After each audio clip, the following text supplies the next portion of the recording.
और समझने की कोशिश की कि आखिरकार आगे किस तरीके से बचे हुए क्वार्टर में रह सकता है जो पूरा डिमांड। कमोडिटी पर बात करेंगे, इनफैक्ट सोने चांदी पर ही किस तरीके का ट्रेंड देखने को मिल रहा है। गोल्ड पर आइए एक नजर डाल लेते हैं। सोने में दिन के निचले स्तर से फिलहाल अभी अच्छी रिकवरी देखने को मिल रही है। घरेलू बाजार में निचले स्तर से करीब 1500 रुपए दाम संभले हैं। 1,21,000 के करीब कारोबार होता हुआ हम देख रहे हैं। ग्लोबल मार्केट में भी $4,000 के करीब जो दाम है वो फिलहाल गोल्ड में देखे जा सकते हैं। पर अब आगे आपको करना क्या है गोल्ड में, जरा इस पर एक व्यू लेते हैं। हमारे साथ हमारे एक्सपर्ट्स शो में शामिल हैं। टेक्निकल आईक्यू के अखिलेश जैन और एलकेपी सिक्योरिटीज के जतिन त्रिवेदी हैं। जतिन जी, जिस तरीके से हमने देखा अमेरिका में ब्याज दरें घटी हैं, लगभग 0.25% की कटौती की है, और यूएस फेड ने इस साल दूसरी बार ब्याज दरें घटाई है। लेकिन हाँ, दिसंबर में कोई कटौती अभी फिलहाल नहीं है। इसको लेकर भी जो गोल्ड का बाजार है वो रिएक्ट कर रहा है, जैसा फेड चेयरमैन पावल ने साफ संकेत दिए। क्या आप दिसंबर तक गोल्ड में किस तरीके की चाल अब देख रहे हैं? स्वाति देखिए, ये जो सितंबर अगस्त अगस्त से लेके हमने मिड अक्टूबर तक जो ये स्ट्रांग रैली देखी है, उसके बाद ये जो रैली है अब ये कहीं ना कहीं एक रेंज वॉलेटिलिटी के अंदर फंस सकती है, क्योंकि अब थोड़े बहुत संकेत जो है वो कहीं ना कहीं गोल्ड के लिए पॉजिटिव ट्रिगर्स जो थे वो भी वो न्यूट्रल टू नेगेटिव हो जाएंगे। मसलन पहला तो इंटरेस्ट रेट का, जैसे आपने बताया कि दिसंबर में जो है वो हाई चांसेस है कि वहाँ पे इंटरेस्ट रेट कट नहीं होगा। एक ये। दूसरा, कहीं ना कहीं ज्वेलरी डिमांड के यहाँ से भी थोड़ी सी लैकलस्टर डिमांड रहेगी, तो फिजिकल साइड में डिमांड स्ट्रक्चर थोड़ा सा वीक रह सकता है। हालांकि ऑनलाइन ईटीएफ डिमांड जो है वो कंटिन्यू टू रह सकता है इन्वेस्टमेंट पॉइंट से, लेकिन फिजिकल डिमांड जो है वो गोल्ड की थोड़ी सी कम रह सकती है। तीसरा, जो ट्रेड डेवलपमेंट हो रही है यूएस चाइना के बीच में और आगे चल के यूएस इंडिया के बीच में भी जो ट्रेड डील के अनाउंसमेंट होंगे, ये भी कहीं ना कहीं गोल्ड के लिए थोड़ा बहुत नेगेटिव ट्रिगर्स माना जाएगा। सो हायर साइड पे ये सस्टेन होना थोड़ा सा डिफिकल्ट लग रहा है। लोअर रेंज जो है वो धीरे धीरे तोड़ते रहेगा ऐसे लग रहा है। हायर साइड पे जो मेजर रेजिस्टेंस दिख रहा है वो 1,24,000 के पास दिख रहा है घरेलू बाजार में। और कॉमेक्स में अगर देखें तो 4200 का जो लेवल है बहुत ही इंपॉर्टेंट बैरियर बन जाएगा अभी गोल्ड के लिए। उसके ऊपर जब तक क्लोजिंग नहीं होती तब तक अप ट्रेंड जो है वो माना नहीं जाएगा कि अप ट्रेंड में आ सकता है फिर से। तो रेंज वॉलेटिलिटी के साथ में व्यू पॉइंट रहेगा दिसंबर तक। और जो रेंज बन रही हो कहीं ना कहीं 4200 हायर साइड पे और 3700 ऑन द लोअर एंड। जब तक 3700 के ऊपर है तब तक कोई बड़ी संकेत तो नहीं है कि बहुत बड़ा बेरिश मूवमेंट आ जाए इसके अंदर। सो 3700 से लेके 4200, ये 400-500 पॉइंट की जो रेंज है, $400-500 की जो रेंज है वो पकड़ के चलनी है। घरेलू बाजार में उसका उल्लेख देख लें तो मोटा मोटी 1,17,000 से लेके 1,24,000 के बीच की रेंज के अंदर सोना लग रहा है मुझे। बिल्कुल। तो ये हमने अखिलेश जो जतिन जी से समझा गोल्ड पर व्यू। जतिन जी, अभी जिस तरीके से हमने देखा जो सिल्वर का बाजार है वो कुछ नरम होता हुआ नजर आया है। कल ही देखा करीब 3,000 रुपए की गिरावट आई चांदी में। ग्लोबल मार्केट में 1% से ज्यादा की गिरावट देखी। एक हफ्ते में लगभग लगभग 5% से ज्यादा चांदी सस्ती हुई है। और इस साल अगर ओवरऑल रिटर्न के मामले में तो लगभग 71% से ज्यादा का रिटर्न दिया ही है। लेकिन सोने के मुकाबले चांदी में अभी आप किस तरीके की चाल देख रहे हैं? अगेन मैं आपसे आने वाले अब ईयर एंड तक अगर एक थोड़ा सा प्रोजेक्शन जानूं, चांदी में फिलहाल अभी इन लेवल्स पर खरीदारी आपको नजर आ रही है दिसंबर तक, या फिर थोड़ा इंतजार करें, थोड़ा और गिरेंगे दाम?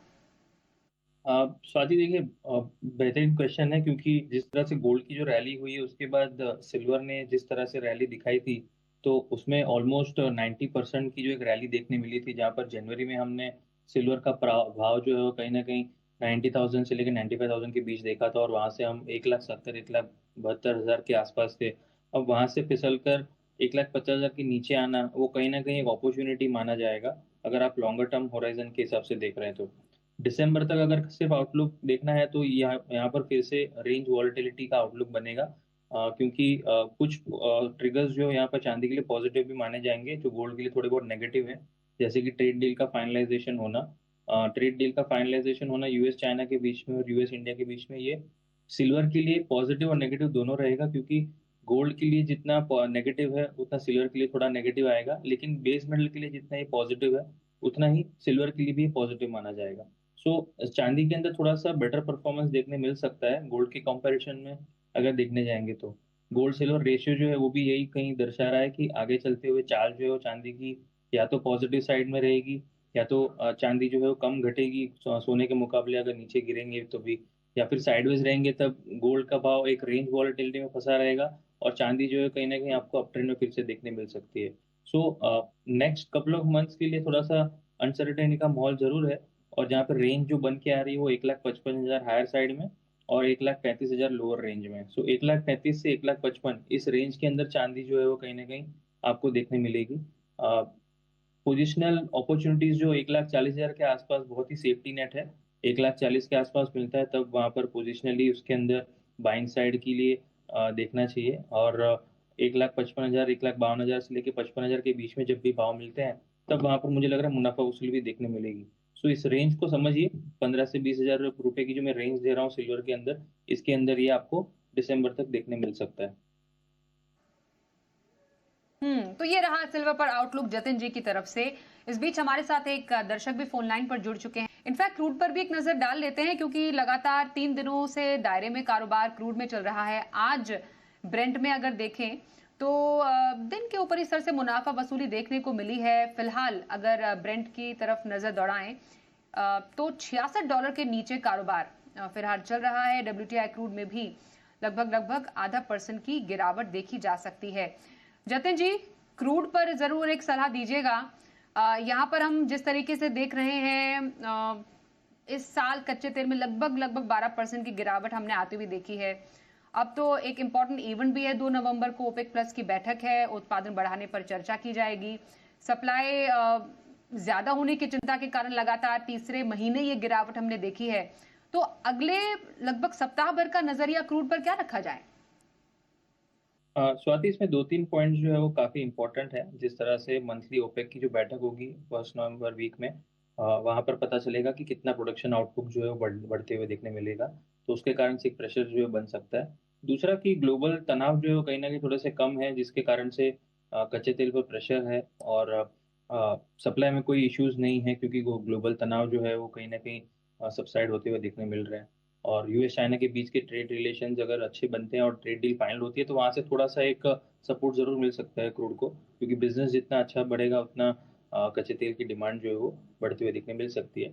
सो बहुत ज़्यादा डाउनसाइड भी नहीं लग रहा है और ज़्यादा अपसाइड भी नहीं लग रहा है। फ्रेश ट्रिगर की अपडेट रहेगी क्रूड के अंदर, जो मुझे लग रहा है फर्स्ट वीक ऑफ नवंबर में ज़रूर मिलेगी। आज और कल 2 दिन के हिसाब से देखने जाएंगे तो रेंज में है, लेकिन एक वीक के हिसाब से देखने जाए तो पॉजिटिव साइड का रेंज जो है बनते हुए देखने मिल रहा है। अगर कोई डे ट्रेडर है तो यहाँ पर थोड़ा सा वीकनेस का ट्रेड है। जब तक 5400 के नीचे ट्रेड कर रहा है तब तक 5400 के ऊपर स्टॉप लॉस लगाकर 5300 और 5280 तक के टारगेट्स के लिए सेल करके चल सकते हैं। लेकिन अगर आप एक वीकली पोजिशनल ट्रेडर हैं तो लोअर लेवल्स पे बाइंग करने की सलाह रहेगी, जहाँ पर 5250 से लेके 5200 के रेंज में जब भी प्राइजेस मिलेंगे वहाँ पर बाइंग अपॉर्चुनिटी बनेगी। 5100 के नीचे स्टॉप लॉस रहेगा आपका, और ऊपर इस तरफ पे 5500 और 5550। So weekly positioning buy on dips का व्यू पॉइंट है। इंट्राडे में थोड़ा बहुत बाउंस आता है तो वहां पर सेल करके चल सकते हैं। बिल्कुल, तो रही MCX क्रूड पर सलाह। हाल इस बातचीत के लिए हम अखिलेश जी और जतिन जी आप दोनों का बहुत धन्यवाद करेंगे। एक छोटा ब्रेक लेते हैं, पर आगे खबरें जारी रहेंगी। आप देखते रहिए वी बिजनेस।